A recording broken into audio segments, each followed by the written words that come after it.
ስሜ ዲባባራ ይባላል። ከመጣሁት ከሰበታ ነው። ሲያገለግለኝ ልክ እንዳየሁት ነው የደነገጥኩት። ፊቱ ራሱ ማየት በጣም ፈራው፣ ያስፈራ ነበርና ቀድሞ የነገረኝ ነገር ምንድነው? 3 ነገሮችን ማድረግ አለብህ። ዝም ብዬ ልጸልይልህ አልፈልግም አለኝ። ምክንያቱም እኔ የመጣሁበት ትንሽ ከበድ ይል ነበር ነገሮቹ።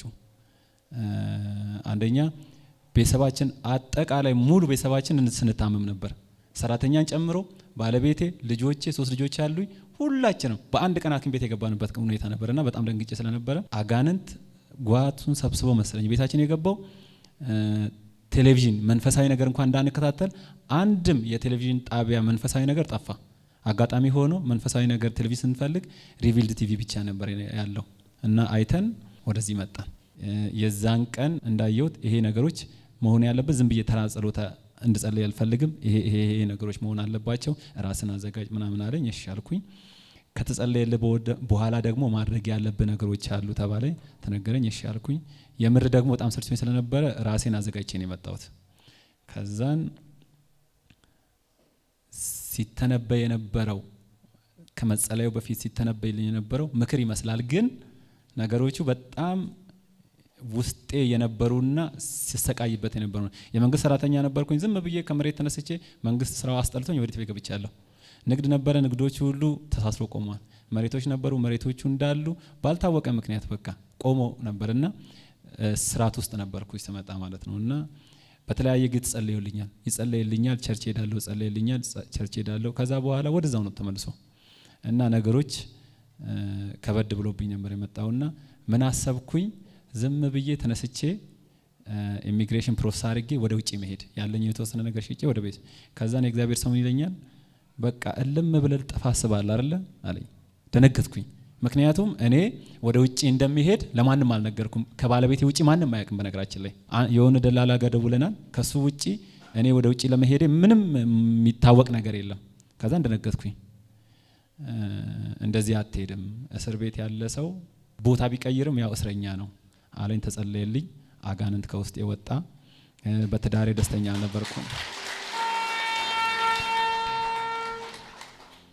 ትዳር ኦልሞስት በመሃል በጣም ከባድ ነገር ነበር። የነበርኩበት ኮንዲሽን በጣም ከባድ ነበር። ያው አንዳንዴ ክርስቲያንን አያንጽም፣ ግን ደግሞ ብዙዎች የሚያዩ ሰዎች ከዳኑበት አንዳንዴ ወደ እግዚአብሔር እንመጣለን። ደግሞ ሰይጣን ክፍተት ካገኘ በጣም ነው መጫወቻ የሚያደርገው። የባረከን በነገራችን ላይ እኛ ከምንም ከተለያዩ ተነሳን ሰዎች ነን፣ ግን እግዚአብሔር ባርኮናል። በመሃል ግን ወደ እግዚአብሔር ስንመለስ በተለይ ደግሞ በኔ ጥፋት ብዙ ነገሮችን ሰይጣን ድራሽ አባታቸውን አጥፍቷል። አለኝ የምላቸው ነገሮች ሁሉ አሳስሯል። ኢቭን ኢፍ በቃ ወደ ቤት ገብቼ 4x4 ክላስ ውስጥ ገብቼ ኦልሞስት ላይፌ ከቤት ወደዛኛው ክላስ ከቤት ወደዛኛው ክላስ ሆኗል እና በጣም ከባድ ሁኔታ ውስጥ ነበርኩና ግን ዋና የመጣውበት እኔ እንትን ያልኩት ይሄ በሽታው ጉዳይ ምንድነው የሚለው ነበር። ከዛን ብዙ ነገሮች ተፈቱ። ጌታ ስላንተ ስላደረገው ነገር ጌታ እናመሰግናለን። በጣም በጤና ትታመም ነበር አይደል? አዎ በጣም። ምንድነው የሚያምበው የነበረው ወይም ደግሞ ምን አይነት ነበር ምክንያት ምልክቱ? ከመምጣቴ ከ2 ቀን በፊት ከሆዴ የሚወጣው ትል ነበር። ይሄ ትል እግዚአብሔር ሰው ሲጸልይ ትል ሆድ ውስጥ አስቀምጠቅ የፈለፈልክ ምናምን ሲል አውቃለሁ። በነገራችን ላይ አጋንንቱ ማኒፌስት ያደርግ ውስጤ ይታወቀኛል። የማረገው ነገር ያው እኔ ፈልጌ አይደለም፣ ግን እንትኑን የማረገው ነገር አውቀዋለሁ እና ከሆድ ውስጥ ምናምን ሲል ይታወቀኝ ነበር። እውነት ነው ደግሞ በተከታታይ ያመኛል። ኢቭን ኢፍ ሐኪም ቤት ሄደን ሁላችንም ሐኪም ቤት ሄደን ስንመረመር ምንም በሽታ የለብንም። ህፃን ልጅ ጨምሮ የ10 ወር ምናምን ህፃን ልጅ ነበር። በትኩሳት ዲግሪያችን ከ40 በላይ ሙቀቱ ማለት ነው። በጣም ኦልሞስት ተዝለፍልፌ መድኃኒት ሰጥቶኝ እዛው የተኛውበት ጊዜ አለ። ግን ሲመረመር ምንም በሽታ የሚባል ምንም የለም። ደም፣ ሰገራ፣ ሽንት ሁሉ ነገር ሰጠን፣ ኖርማል ነው። ግን ደግሞ እታመማለሁ። ይሄ ነገር ምንድነው? በጣም ጥያቄ ፈጠረብን። ስንታመም ደግሞ እኔ ብቻ አልነበር የምታመመው፣ ባለቤት ታማለች፣ ልጆቼ ይታመማሉ። ከባድ ነበር። ዋናው ደግሞ ስራ ኦልሞስት በቃ ፈትቼ ስራውን ትቼ በራሴ ጊዜ ያቆምኩት። ለምን እንዳቆምኩ አላውቅም። ስራ አስጠላኝ። የመንግስት ሰራተኛ ነበርኩኝ። ጥሩ ፖዚሽን ላይ ነበርኩ። ሰው ነኝ። በጣም ሰው ይወደኛል። አክቹአሊ ለሰዎችም ክፉ አይደለም። አንዳንዴ ጨከን ይሉብኛል፣ አላውቅም። እኔ አጋንንቱ ይሆናል። እኔ ፖዚቲቭ የማወራው ነገሮች አንዳንዴ ቀየር ያደርጉትና ይነሱብኛል። እግዚአብሔር ሰው አለኝ የአቋም ሰው ነህ። አንዳንድ ነገሮችን ከወሰንኩኝ እውነት ነው እንትን እላለሁ፣ ነገሮችን ጠንከር አደርጋለሁ። ነገር ግን ፖዚቲቭ ነው እንጂ ያን ያህል ለሰዎች ክፋት የለብኝም። እና ሰዎች እቤት ድረስ መጥተው የለመኑኝ ኃላፊዎች አሉ። ለምን ስራ ታቆማለህ? ለምን ነክቶ ነው? በቃ አቆምኩኝ። ጠዋት የሚገርመው ስራ ሰዓት ላይ እኔ ተኛለሁ። ልክ ስራ ሰዓት ካለፈ በኋላ እቀመጣለሁ። 4x4 ውስጥ ጫት ይዘጋጃል። ከባድ ነው በቃ። ከዛ በኋላ እዛ ቁጭ ብሎ መዋል ነው። ከዛ በኋላ ያለው ነገር በጣም ለክርስቲያን ስለማያንጽ ባይወራ ነው የሚሻለው፣ ግን ከባድ ነው። ኢቭን ኢፍ ንቅንቅ እንዳልል ነው የሚያደርገኝ። ንቅንቅ እንዳልል ኦልሞስት አምልኮ በለው። ያው እኔ ጌታ አዳኝ አይደለም ብዬ አልካርኩትም እንጂ ኦልሬዲ በስራ ክጄዋለሁ። የማረጋቸው ነገሮች ከእግዚአብሔር ተቃራኒ ነው ማለት ይቻላል። እና ስራ ቆሜ ነበርና ከዚህ እንደሄድኩኝ ኦልሞስት ከሰው ጋር ቁጭ ብዬ ሳወራ፣ እውነት ነው የምነግራችሁ፣ አንዳንዴ ከባድ ይመስላል። ከሰው ጋር ሳወራ ኮንፊደንስ አይሰማኝም። አሁን እኔ በተፈጥሮዬ ደፋር ነኝ። እንደዚህ መፍራት የሚባል ነገር ብዙም አይታይብኝም። ነገር ግን ከሰው ጋር ስገናኝ ኮንፊደንስ የጠፋ የማወራው ነገር ለራሴ ያወራሁት ነገር ሰብስታንስ ያለው አይመስለኝም። የሆነ የሚቋጥር ነገር አይመስለኝም። እና ምን አደርጋለሁ? መገለልን እመርጣለሁ። ኢቭን ኢፍ ገብቼ ጫት ምናምን የምቀመው ለመገለል ነው። ከሰዎች ተገነጥዬ ብቻዬን ሆኜ ለመገለል ስል ነውና ተገልዬ ብቻዬን መቀመጥ ነው የምፈልገው። ኢቭን ኢፍ እኔ ጋር የሚመጡ ሰዎች እንኳን እንዲመጡ አልፈልግም። ብቻዬን መሆን ነው የምፈልገው። እና ኦልሬዲ ብቸኛ አረገኝ። ከስራ አባረረኝ። ስራ ማስታወቂያ ወጣብኝ። እቤት ተቀምጬ አንዳንድ ፕሮሰስ አርጌ ኃላፊ ጋር እንኳን ሄጄ አጋጣሚ ሆኖ በሰራው ስራዎች የተወሰኑ ሰዎች ይወዱኝ ስለነበረ አንተ ስራ ፈልገህ ለመምጣት ከሆነ ችግር የለውም እንደዚህ አርግና ብለውኝ ያሉኝን እንኳን ትቻቸው የጀመርኩትን ፕሮሰስ እንኳን ትቼ ወደ ቤት ገብቻለሁ። መሄድ ሲገባኝ ላለመሄድ ራሴን አሳምኜ ቤት ተቀምጫለሁ። መሄድ ነበረብኝ፣ ስራ መሄድ ነበረብኝ። እነሱ ና ብለውኛል፣ ነገር ግን አልሄድም። ከዛ በኋላ ስራውን ትጀምራለህ ተባልኩ።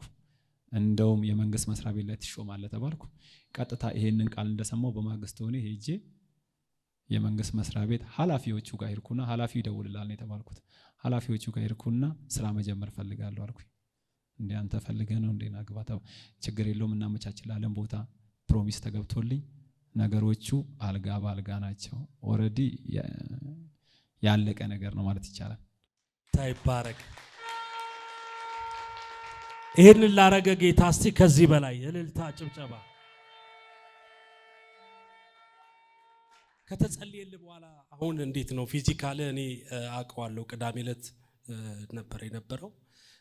ቀጥሎ ደግሞ ይሄ ለውጥ አለ ከተጸለየልህ በኋላ ፊዚካል እንዴት ነው? በፊት ምግብ አቁሜ ነበር። ኦልሞስት ምግብ አልበላም። የሚገርመው የምበላው ምግብ ፈጣሪ ይመስገን በምግብ ጉዳይ ላይ እንኳን ለምግብ ለኛ አይደለም ለሰው እንተርፋለን። ብዙ እቤትም ገብቼ እንኳን ንግድ ቦታ አለ እና ብዙ ሰራተኛ የሚስተናገዱበት የሚስተዳደሩበት ንግድ አለንና እኔ ምግቡ ራሱ አይጥመኝም። እውነቱን ለመናገር ሰው በልቶ ሰርቶ ምግብ ካልጣመው ከባድ ነው እና ምግብ አልበላም ነበር። በጣም ረጅም ሰዓት ምግብ አልበላም ነበር። ከዚህ እንደመገበ ተከፈተ። የበላው ነው እንትንም ነው ሺሻ ለረጅም ሰዓት አጨስ ስለነበር ይሄ ውስጤ ይታወቀኛል። ከባድ ነው ይሄ ውስጥህን እንትን የሚለው ነገር አለ። የእግዚአብሔር ሰው ውሃ ጸለየበትና ይሄ የተጎዳ ፓርቱን እግዚአብሔር ያክመው ብሎ ቃል አውጥቶበት እንትን ውሃውን ሰጠኝ። ከዛ በኋላ ከገባው በኋላ እሱ ይጠጣው ነበርና ኖርማል ነው። እግዚአብሔር ይመስገን። ኢየሱስ ጌታ ነው። ባይዘው አንድ ነገር ልበላችሁ። ይሄ ሰው ማለት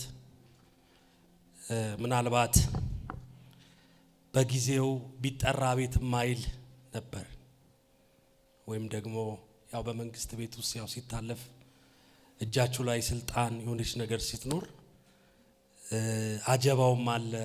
ከቁርስ እስከ ራት ትጋበዛላችሁ። ሰው የሆነ ነገር ይላቸዋልና ጓደኞቹ ናቸው ድግምት አስደግመውበት ሽባ ያደረጉት። 4 በ4 ክፍል ውስጥ ገብቶ ቁጭ ነው የሚለው፣ ሌላ ነገር የለው። ብዙ ነገር ነው የተበላሸበት፣ በጣም ብዙ ነገር። አሁን እንዲህ ለማውራት ታውቃላችሁ፣ ሰው ፊት ሲቆም ሰይጣን ይመጣና ገበና ልታወራ ነው እንደዚህ ስለሚል እንጂ ያለፈበት ከባድ ነው። እግዚአብሔር ግን በመቅስፈት ነው ነገሩን የቀየረው። ዛሬ ደግሞ የሆነ ተረኛ ሰው አለ። ከሰዎች ሟርት፣ ከሰዎች ድግምት እግዚአብሔር አምላክ የሚገላግለው ሰው አለ ዛሬ። እኔ ነኝ የሚል አንድ ሰው ብድግ ብሎ አሜን ይበል እስቲ። እስቲ ጩና ዛሬም ይሰራል ብሎ እስቲ። ታምናላችሁ? ዛሬ የምትገላገሉ ሰዎች አላችሁ። ዛሬ ነፃ የምትወጡ ሰዎች አላችሁ። ዛሬ ቀንበራችሁ የሚሰበር ሰዎች አላችሁ። አሁን ከሁሉ ነገር ነፃ ነህ። ነፃ ሰላም ነው የሚሰማ፣ ረፍት ነው የሚሰማ። እጆቻችሁን ዘርጎ ወደሱ። በጌታ በኢየሱስ ስም ፈውሱና ታምራቱ የጸና ይሁን። ወደ ነበረበት የሥራ ኃይል ይመለስ። ወደ ነበረበት የሥራ ሞራል ይመለስ። ወደ ነበረበት የመፍትሄ ሰውነት ይመለስ። ከዚህ ቀን ጀምሮ በኢየሱስ ስም ቤቱን፣ ኑሮውን፣ ሕይወቱን ሁሉ ነፃ አወጣው። በጌታ በኢየሱስ ስም ነፃ መውጣት ሆነ። አሜን።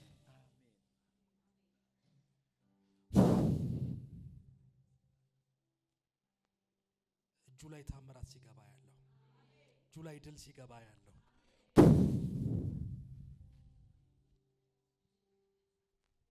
እጁን ይዘህ ስለምትመራው፣ እጁን ይዘህ ስለምትረዳው፣ እጁን ይዘህ ነፃ ስለምታወጣው